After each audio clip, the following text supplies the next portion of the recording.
Their coverage continues tonight with some homeowners who are not taking any chances. Our Cole Miller live now in southeast Poland at one of the hardest hit places by last week's storm. What are they doing to prepare for the next round of rain, Cole? Well, Jeff, Jennifer, good evening. We were out here just about a little more than a week ago, and this road, Southeast 103rd Avenue, was just covered in water, and that water was creeping up on some nearby homes. This is one of them. You can see they're taking no chances here tonight. They've got the wooden barriers up and the sandbags. Now, just one street over, those floodwaters really took a toll on one man's home, even prompting a kitten rescue.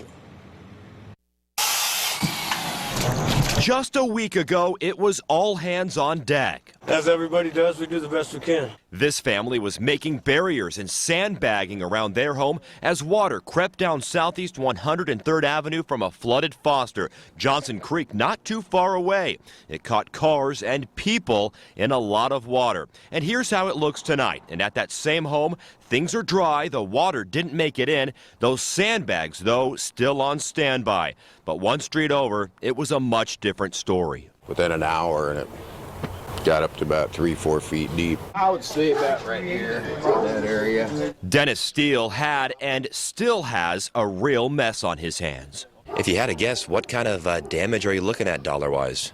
Oh, I would say probably about area $3,000 now. Furniture, carpet, that's just so far. That's enough to really hurt anybody's wallet. Right, yeah. Which is why now, with more wet weather on the way, he isn't risking it, especially with this road. It still has water on it. He says he'd like to see it fixed. Well, I rented a U-Haul. I'm putting all the furniture in there, so empty the place out and put up some sandbags and hopefully keep it out of the house. His buddy, Danny Hay Davis, even had to jump into action last week. And the water had risen up on the house next door. And this little kitten was trapped. And there was 3 feet of water in the crawl space and about a foot of airspace.